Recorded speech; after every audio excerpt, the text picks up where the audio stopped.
Hello, everybody. I'm Frank Congilose. I'm the managing partner here at CNA Financial Group. It's always a pleasure to be with you. This evening, our guest with me and a co-speaker is Brian Cunniff. Brian is one of our partners over here at CNA Financial Group and one of our advisors who's been with us for quite a ways. I think I had hair when you first started. I did No, too. I didn't. We both did. But all kidding aside, Brian, it's always great to spend time with you, and it's great when we're able to do this program together. So, our program this evening, we're going to be talking about different strategies on how to secure, great retirement. Brian is one of our best cash flow strategists in-house, who's really been working with a lot of people over the last several years on strategies around saving, and we've been showing significant process and or progress as time's gone on in helping people. Without further ado, I think we'll jump into it. So hopefully everybody's able to see our screen as we're working through this. That first screen that you saw was just our compliance disclosure, just so that you know. And what we tell you is that we're not giving you legal advice. Any questions regarding taxation or anything like that are best served by your accountant. And what you're also going to find is that we're not going to speak about any products or anything like that tonight, because what we're really talking about is a process, and it's the process really about building wealth, and it's a process about how to retire comfortably and how to really get on the right track. So one of the things that I always like to start with is that at some point in time, we all will stop working. And, for most of us, we like to think of that period of time like retirement, because we think of the day of, hey, when I can just have my time back and I can do the things that I want to do. If I want to work, I work because I want to work, not because I have to work. And so that whole idea of retirement for some seems really far off. For some, it's around the corner. But the reality is that in order for us to plan for this, we've got to start early. And so what you're looking at right now on your screen is the reason why it pays to start early. There's two examples that you're seeing here. What you're seeing is the first example, which gives that sense of urgency of why we're having this conversation tonight. And the example really speaks to the fact that if someone was going to start saving, and let's say that we were looking for a period of time that we were going to save over and that we were going to accumulate money over, and let's say that that period was 30 years. So if we had a 30-year period of time that someone was going to save, and let's say that someone started saving early, and for the first 10 years of that savings, let's say that they were putting away $10,000 a year. So as they're putting away the $10,000 a year, we'll put some interest on there, and we show an example of 5%, we show an example of 7%, and they're making these deposits, and they do it for the first 10 years and then stop. When they stop, their total contributions would have been $100,000. They don't contribute anymore. But then what we do is we go back and we look at what happened with the accounts. Well, the accounts at 5% grew at 350,000 or to 350,000. The account at 7% grew to be 572,000. So what you can see is 100 in, 30 years later, I've got 350, or perhaps I got 572. And by the way, nobody knows what the interest rates are going to be. These are just examples. Now, on the other side of this, let's say that we have someone that says, I think I'm not ready to do that. I'm really, YOLO, you only live once. I'm going to live life really good for the first 10 years, and I'll start later. And so they don't do anything for the first 10 years, but they realize 10 years later that, hey, you know what? I'm 10 years older than I was.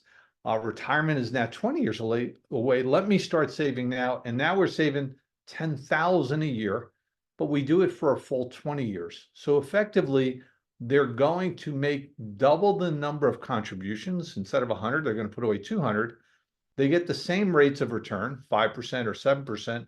And what you're going to notice here is that even with putting in double, they ended up with less money. They ended up with less money based at 5%, 347 versus the 350. They ended up with less at the 7%, 438 versus 572. So our point to you here is that it really does pay for you to start early. Yep. So, Brian, I know we both meet with people of all different walks of life, and sometimes we procrastinate, but I mean, this tells a story right here. There's always a level of procrastination for all of us. Everybody has good reasons. Life costs more as you go on. Kids are expensive, phones, technology, There's no shortage of ways to spend money, especially in New Jersey. But you've got to get started, and the sooner the better. And that's really what we're addressing tonight when we're talking about different strategies on how to save more money. So if we were going to talk about how to, have strategies about saving more money, what we want to do, first of all, is I don't want to mention what I call the B word. Okay. The B word is budget, because nobody wants to be on a budget. Nobody wants to, have any type of restraints on what, they're able to spend. And I always laugh because, Brian, I'm sure that you see the same thing I do. Every once in a while, we'll be seeing a couple, and one of the couple, participants in the couple will go, "Don't you think we should be on a budget?" And normally that's a sign to us that that's the one that would like to be on the budget, and they're hoping that we're going to make a sale for them and convince the other. But we're not dumb enough to go there, so we're not going to get into that conversation. So I always kid and I say, let's not talk about budget, but let's come up with a spending plan. So here's part of what we're going to be talking about this evening with you. Number one is we're going to talk about how to identify what your cash flow sources are that are coming in, because it's relevant. There's many times when people, if we sit down and we go, so tell me about your income, tell me what it is, tell me where it comes from. And when I say that, they'll think of, okay, my paycheck, but sometimes there's other forms of income that are coming in, but they're not recognizing it, they're not seeing it, or it's coming in different forms. And so Brian will be, talking about that in a couple of minutes. And then the other thing is we're going to talk about is having a spending plan, which is, instead of talking about a budget, let's talk about a plan to spend, with regard to what are the things that are important in our life that we want to spend money on? What are some of the things we want to accomplish? And let's have a spending plan. One of the things nowadays also that's pretty popular is good debt and bad debt. So good debt, I always say, is debt that we have, which is associated with a growing asset. So as an example, a mortgage on a house, and especially nowadays, if I had a mortgage at say 3%, in today's environment on a house that's been appreciating in value, I call that good debt, especially the interest is deductible. Bad debt is what we call consumption debt or consumer debt. Credit cards, could be car loans, car leases, and we recognize that you have to have those things, but we also recognize that that's debt on a depreciating asset or an asset that's only rented. And although sometimes we can't get away from it, we've got to control that a little bit, and we've got to look at that. And then what we also are going to look at, we're going to look at different strategies on how to save. We'll talk a little bit about opportunity costs and how to recapture them. And then Brian will do a deeper dive on a process around saving and, building wealth, and we call it utilizing a wealth building account. So that's where we're going to be spending a lot of our time this evening. Now, having said that, I'd like you to kind of think of the world this way.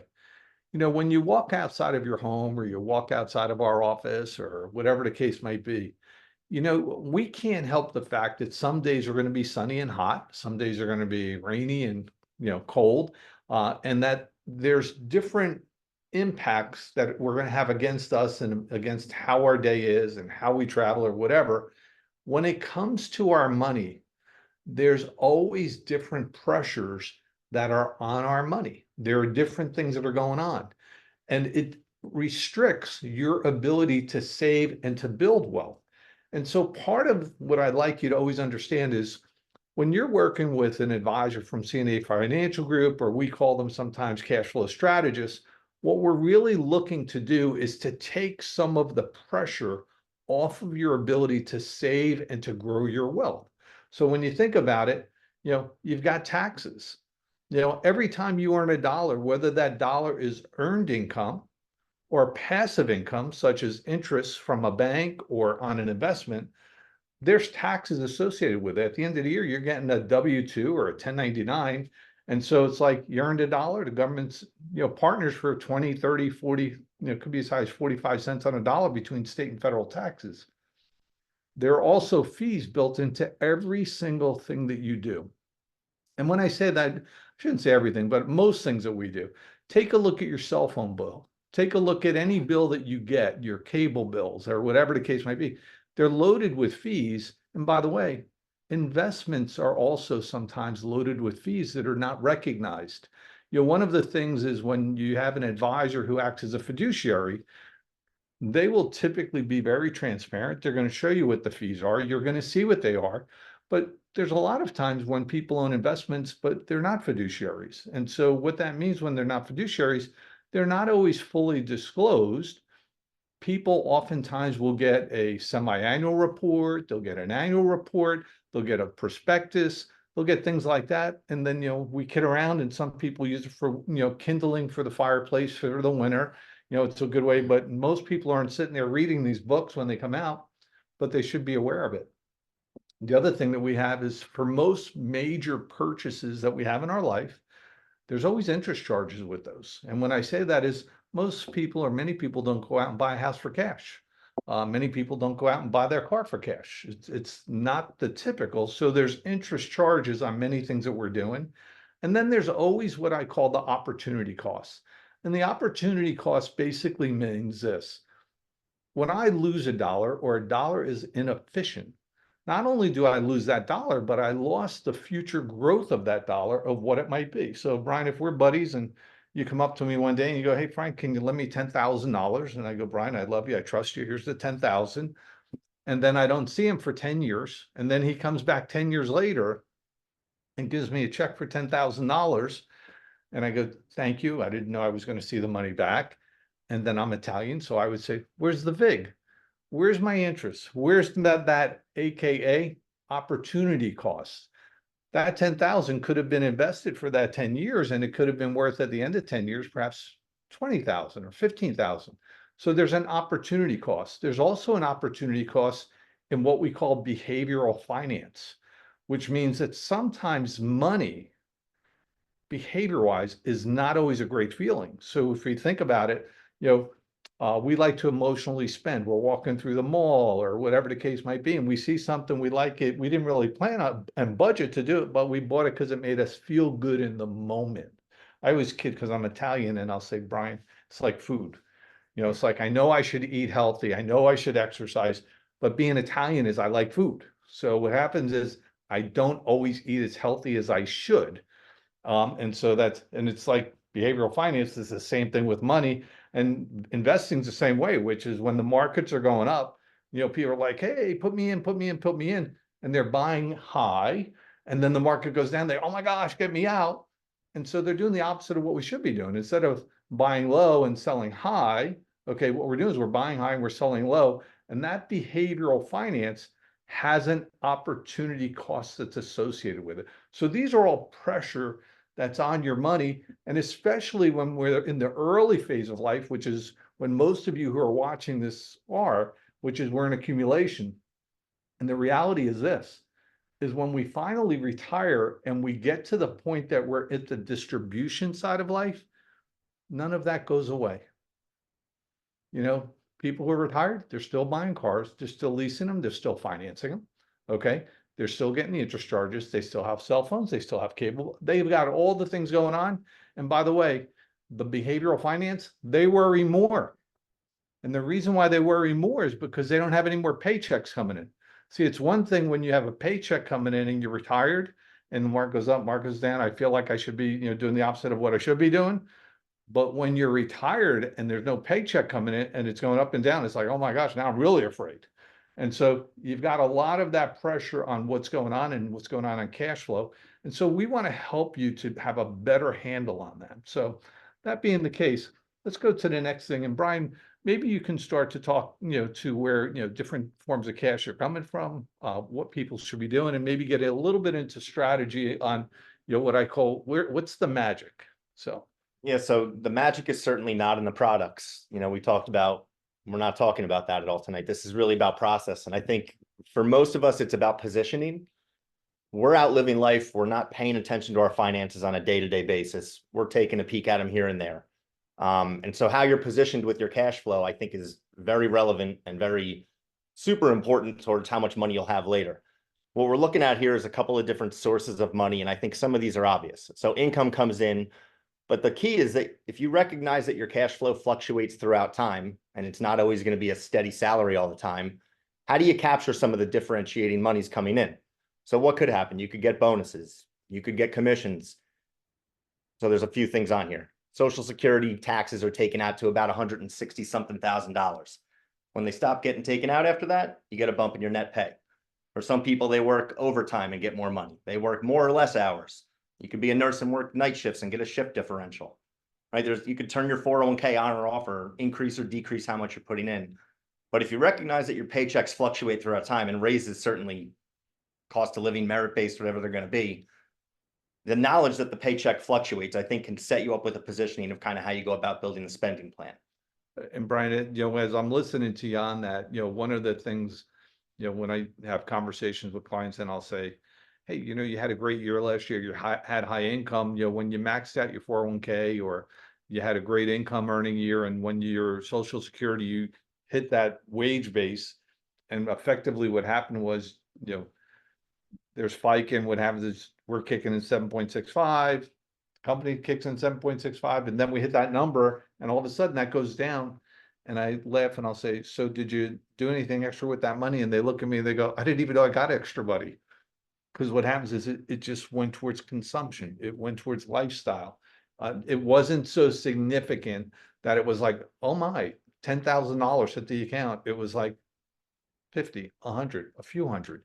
And then it just got absorbed. And in a world of direct deposit for most people, you might see the paycheck come in, but you're really not measuring it all the time. And so that automation is great, but how do we structure the cash flow so that we can take advantage of the fluctuations in pay and save that?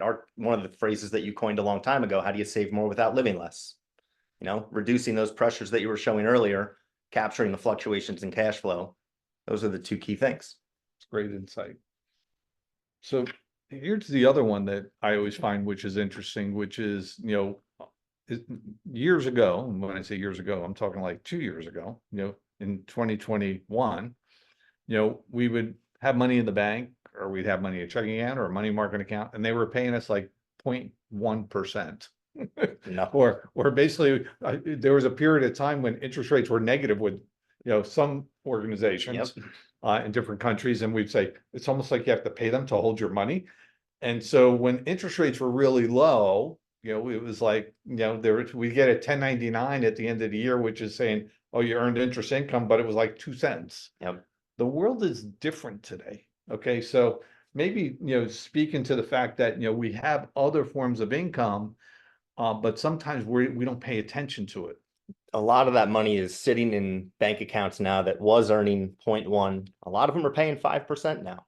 So that's a lot. If you've got $50,000 sitting in the bank, if it's 5%, there's some interest there worth talking about. And I think a lot of times that money just accumulates without any thought to it. And if you're on your own and not working with an advisor, it's easy to be busy and not be paying attention to your finances all the time and not really realize that that's happening.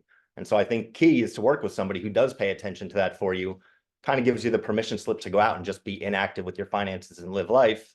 So we'll be paying attention in the background to it, poking you from time to time, talking about what to do with it. And Brian, it's another interesting thing, as you were saying it occurred to me that, there's a lot of people that have those accounts that are still sitting out there. And I always found that, if you don't go and contact your financial institution and go, hey, you're still paying me 0.25%. I'd like you to do better. What else do you have? If you don't ask, you don't get. Correct. And so they're kind of like parking you there. And so somebody's got 5,000, 10,000, and they're not being compensated for where that money is. Having a good cash flow strategist or someone who's paying attention to this will help you to identify, am I being compensated for some institution that's holding my money? And it's all about efficiency. Everybody wants to save more. Nobody wants to live less. So how do you do it? And figuring out all the sources of where you have the little extra is what matters. And Brian, it's not like we want to take someone from here all the way to here. That's a big deal. They're little incremental shifts with coaching, which makes a dramatic difference over a period of time. Yeah, the advisor does play a key role. Sometimes it's intangible. We talked about that on a study call this morning. But it is behavioral. It's keeping people accountable to themselves, making sure that they're making decisions about this stuff periodically and not just letting it go for too long. It's a great insight. So, what about, we talk about that spending plan. Maybe you can spend a little time in that, Brian. Yeah, so when we start to set this up for people, I think the biggest speed bump is people figuring out, we call it, what does it cost to be you? So between your mortgage, all the phone bills, whatever, cell phone stuff, and there's some fixed stuff on there that you can see. A lot of life is not fixed expenses. So I always say, like, thinking that you're going to find some budgeting number that works all the time, it's not happening. You go different months, I'm driving different places, I'm seeing different people, I'm eating different food. It doesn't cost the same. So you have to have a plan that's, one, very flexible, because vacations will happen, cars will break, things will need fixing at the house, kids will need to register for activities. How do you incorporate the fluctuating pay or the fluctuating spending cycle that goes on? Structuring that is really key for people. I find that people that don't have any structure to their cash flow, and when I say don't have any structure, direct deposit goes into the spending account, spend everything on the bills, hope for the best afterwards. If you build some structure into that, it's got to be flexible and have some leeway to handle all this stuff, but don't think that there's going to be a set number. It's going to move. So look at maybe your last 12 months of spending and say, hey, what was the range? So it's kind of interesting as I'm listening to you, what it reminds me of is it's almost like some people nowadays, they use credit cards for everything. And the reason why they do that, and I understand it, is they do it for the points and so forth. But I kind of laugh sometimes because it doesn't really help them to really focus in as clearly as they should on their spending. And I always kid and I'll say, do you know why casinos use chips and not dollars?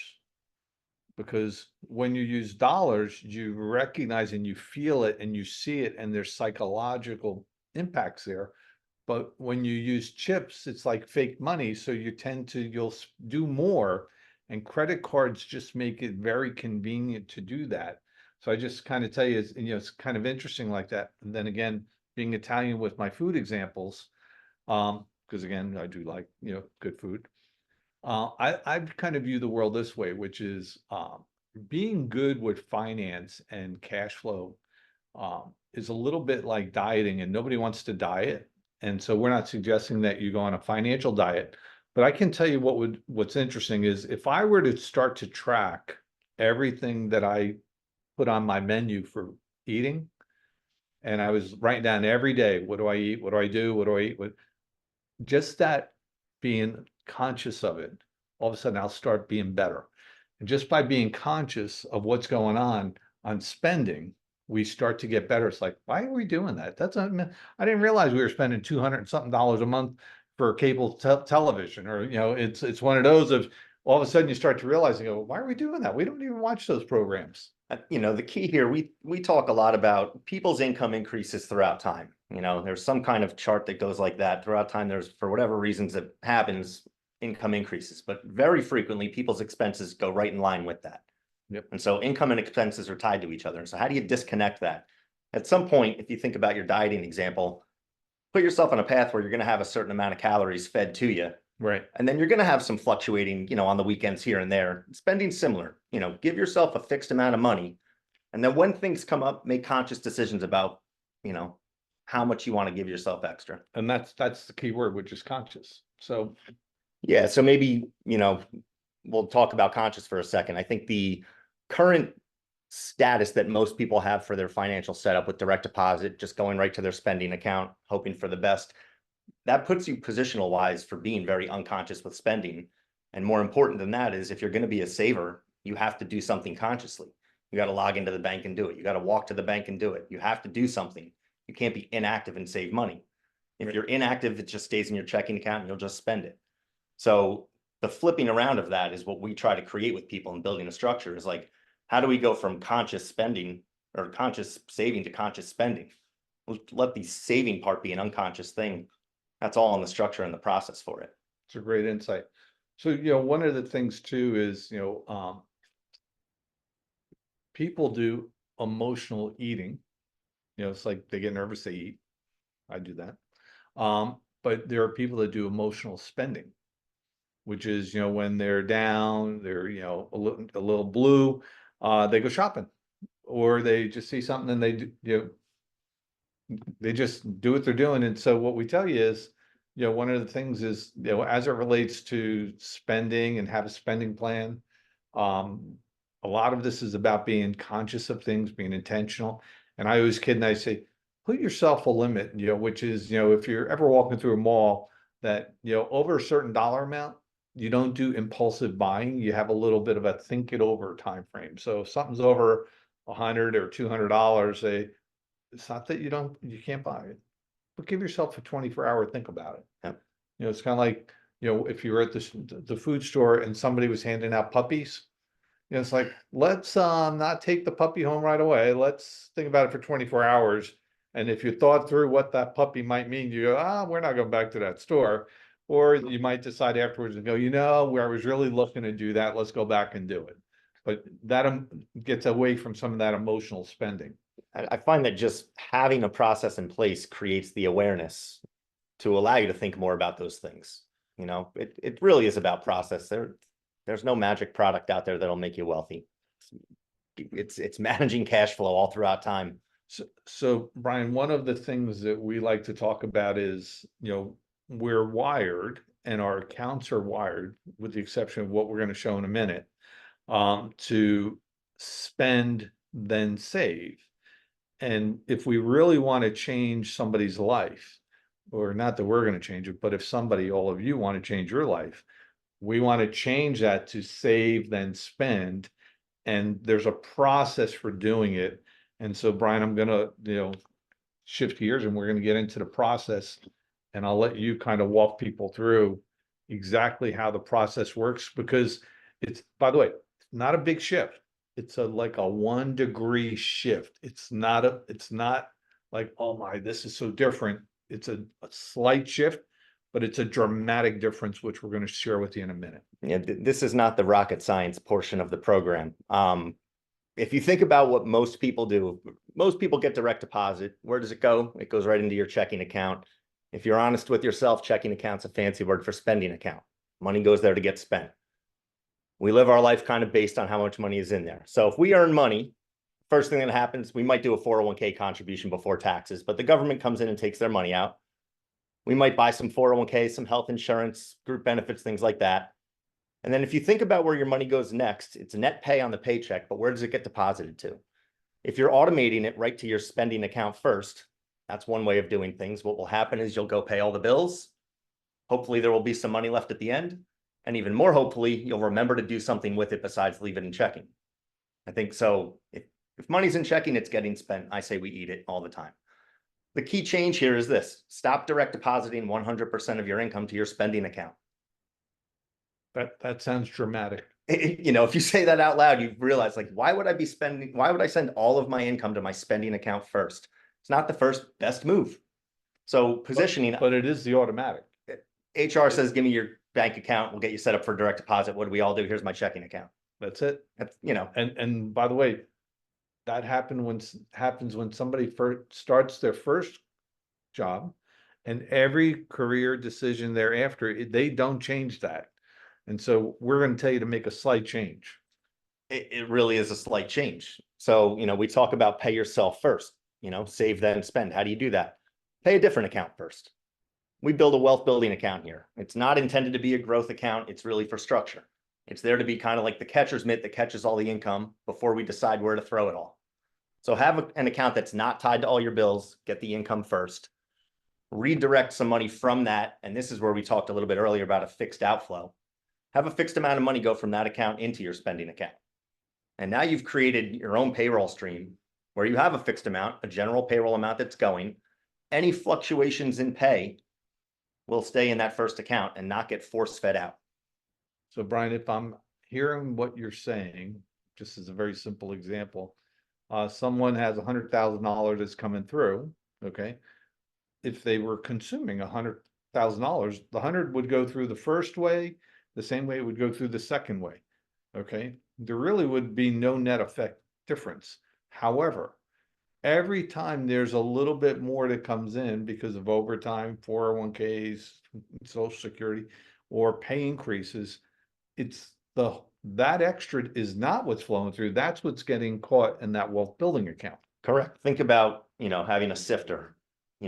as time goes on, you're hoping to get some stuff in that sifter. And as you get raises and fluctuations in pay, all of that income will get captured in the first account before you make a conscious decision about what to do with it. And so where the advisor comes in here is we monitor these account balances for people. We set targets on them based on their spending ideas and whatever they want to have done. And then we're calling them, hey, you have X amount of dollars. What do you want to do? So they're getting coaching. They're getting a lot of coaching. And I do find that the folks that do this with us, we talk way more. We're way more in tune with what's going on. The relationship's way better. They're learning a lot more, getting way more educated. I equate it to a gym membership. It's almost like someone joins a gym, they get the swipe so they can get in the gym or, use all the machines and so forth. And for some, they use it, and for most, it dropped off. Imagine though, if you get this gym membership, okay, because you're not paying any extra, and it comes with a trainer. And the trainer is systematically checking in on how you're doing. They're actually seeing reports as to, how's the savings going for you? When do you have extra energy or extra savings available that perhaps you might want to do something else? And there's that ongoing coaching, which is when you were just saying that you're going to talk to them more often. Yeah, and I think, key to that is you're going to have bills that go away. You talked about financing things earlier, whether it's a car or a mortgage. People have car payments and then sooner or later they don't. It's paid off. And in the process on the left, which is kind of like the current that everybody does, all the income goes into the spending account and then the car payment just stops coming out. We just end up eating it. We spend it somewhere differently because it's not really accounted for. The way that we're doing this when we're coaching people, we're talking about that frequently enough that we're saying, oh, the car payment's paid off. Let's change how much is going out to the other account. Accumulate quicker, hit your target faster, do something different quicker. It's great insight. So, Brian, one of the things that I always, like to, look at, and I'm going to have you share with this is, nowadays it's common that somebody goes to work for a company, the company has benefits, they have a 401k, and there's, I just had a client yesterday, we were on the phone and they told me, oh, Frank, I just started this new job and they automatically put me in the 401k. It's an auto enroll. And if you don't want to be in it, you have to opt out. So part one in it, it's a good thing. And most of them are at 5%. So what this is showing here, and Brian, maybe you can, share, is what occurs over time in that auto enroll 401k type account or whatever the case might be. So it's interesting. What we had seen historically is the biggest numbers on somebody's balance sheet would be in their retirement account. And so what we're trying to do is kind of take that concept and bring it to the regular cash flow side of things. So what you see here, if you're earning 100,000 and saving 5% in 401k, that means you've got $95,000 that's getting spent, quote unquote, on the rest of life throughout the year. People will get raises and life will cost more. So we're showing here 4% raises and 4% spending increases throughout time. 30 years of doing this, you got about $500,000 in change in a 401k. And this is what most people do because they put the 401k on autopilot and it doesn't change. And so what's happening over time, whenever I see that you're doing this and you're sharing this with others, Brian, is, what's really happening is over time we're saving, or we're earning more, but we're always saving that 5%. Yep. Okay. And so that 5% over time is, 566. Now, if we were to take a look at, your strategy, okay, and, we talk about the fact that, hey, you've got someone who's earning $100,000 a year, but they get a pay increase. And by the way, if they spent all of that 100, yeah, but we talked about that pay increase, maybe Brian, walk through for everybody what the difference is here. So when you're intentional about how much money you're sending to your spending account, because it's not going there in the first place in full now, you actually have some control about how much of your raise you want to spend. And with an advisor in place, you'll be talking about that. So the only thing we've done here is change the spending increase from 4% to 3%. And in essence, that's just having somebody save a quarter of their raise. It's that little shift. So think of it this way, the money wasn't coming in before, now the money's coming in and they're spending most of it. Yep. But they decided to just leave a little bit there. Yep. So if you can just, theoretically, if you get a raise today from yesterday, you should be able to save some of it, right? We're not saying save all of it, I'm saying spend half of it, let the government take a quarter, save a quarter of it. That's it. If you can do that, instead of having 566, the total number is going to be about 1.9 million almost, which means that just little differential here created an extra 1.3 million. I mean, that's triple what the 401k was almost in the first place. It's significant. It's impactful. And, you know, as long as we've been sharing this with people, it's almost every time we say it, which is that 1%, that 1 degree shift kind of that we're implying, you know, have an extra million or 2 million or whatever, you know, throughout their life, you know, or when they get to retirement, that's life changing. That's the difference of retiring and having a great retirement, or retiring and going, all right, let's go on a budget. And it's, you know, it's the difference of, you know, you're going to Disney and you're going to see Mexico and Italy and Paris there, versus you're going to Italy and Paris, the real, okay, and actually going there. You're at So the there's a Olympics right difference. now. Yeah, so it's not, you're not having to go to Epcot to see all the different countries. You can really go see the countries because you got an extra 1.3 million. Yep. And now this doesn't change how much people are, this isn't reducing their quality of life in the current moment. It's just saying when you get a raise, This is, save part of it. it's future money, That's it. but it's that shift and having the process around it, which really makes the difference. Yeah, the huge key here is that you're no longer sending all of your money to your spending account. I'm a believer. If it goes to the spending account, we'll spend it. It's getting spent. So just stop sending all of it there and then get with somebody who's going to kind of coach you along with this. But when you're saying that, what you're not saying though is, well, let's take a part of what you're earning and send it to savings. We like that, that's good, but we like it a little bit better when everything goes towards savings and then we move what goes towards spending second. Yep. Save first. That's it. Yep. 100%. So let me talk about one of the things that I find is kind of a challenge for people, which is the challenge that we have is that we've got money that's going out already. And so, Brian, everything that you addressed was what happens with new money. Yep. And having a process. And what I'm going to address is what can we do to kind of jumpstart this? So, you know, if we think of what Brian was just sharing, it's kind of like this is what's going to happen on a going forward basis on how you're going to do great. But what can we do today in order to jumpstart that? So you don't have to wait a year to save 1%. You don't have to wait until the next pay increase. And so what I would say is that if you work with a good, you know, advisor, you can actually have them take a look at your overall financial picture. Here's the reality of life is all of us, every financial decision that we have made were typically done at different times with different people under different circumstances. We've never really had that view of a real holistic view of everything going on. So what should happen is we should be looking at opportunities to minimize taxes. We should be looking at interest charges. We should be looking to minimize fees. We should be looking, you know, and, you know, I gave an example. I was speaking earlier today about, you know, trying to find money in insurance premiums. And by the way, we don't do auto and homeowners, but the last time that I got my insurance renewal, because everybody, they put you on this auto renewal because they don't want to talk to you. They just want you to pay more. And so what happens is I got my auto renewal and I said to them, I said, wait a minute, before I just automatically renew, did you shop my coverage? And then I shopped my coverage. And next thing I found out was I saved 25% on my premium. I went from almost a $12,000 premium down to like $8,000. You know, between cars and everything else, that's real money. That jumpstarts all that savings.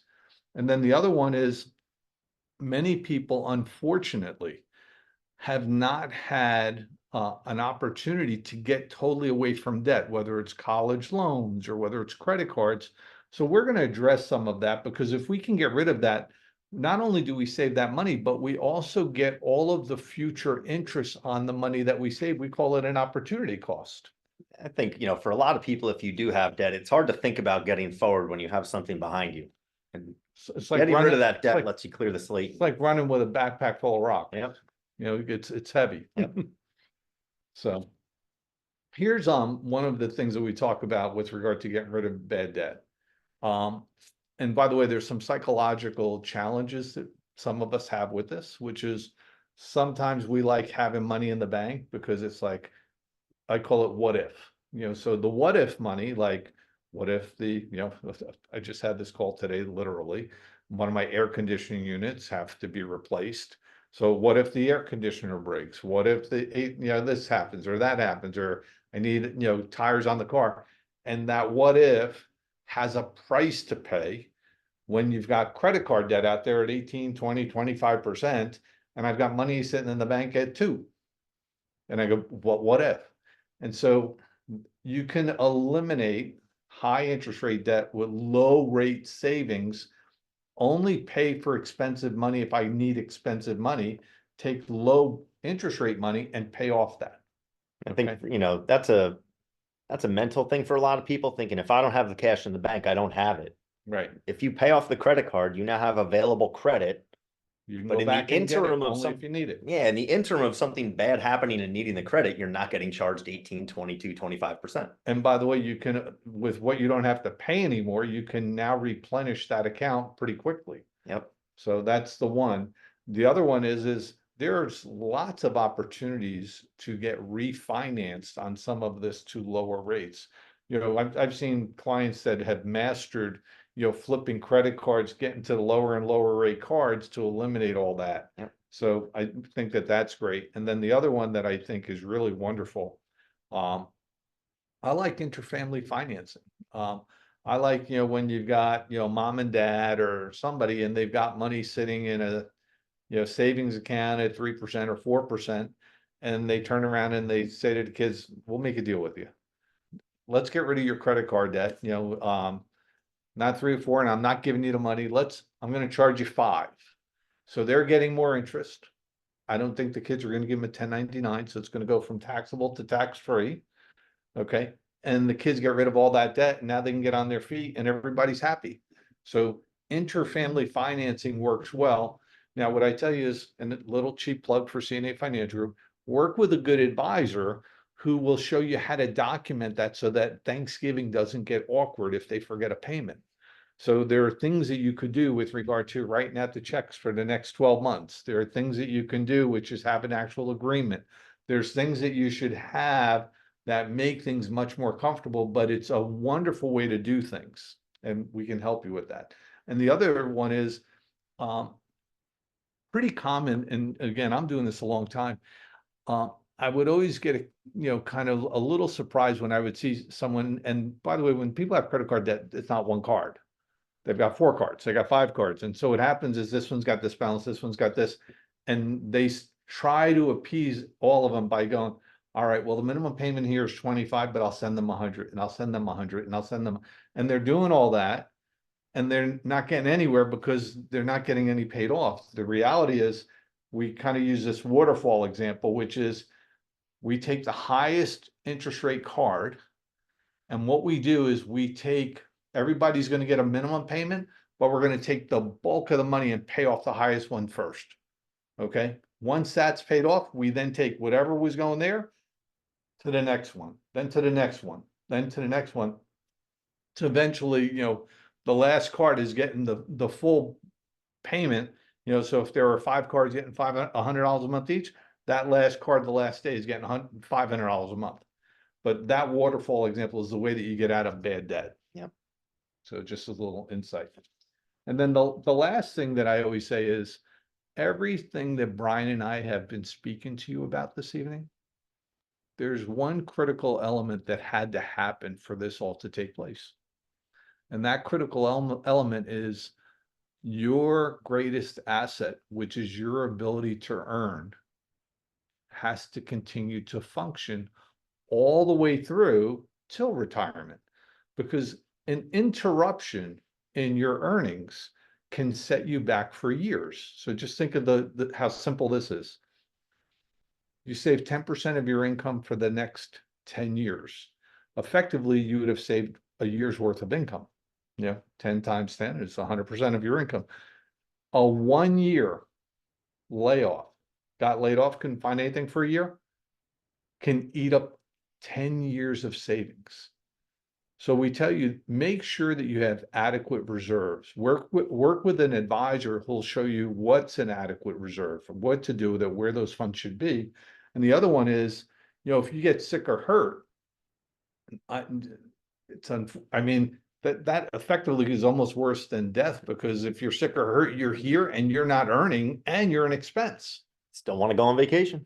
You still want to go on vacation, might not be able to, but at the end of the day is, by the way, when you're sick or hurt and you're on disability, expenses typically go up, not down, because now you got deductibles, you got co-insurance payments, you got things that maybe aren't covered.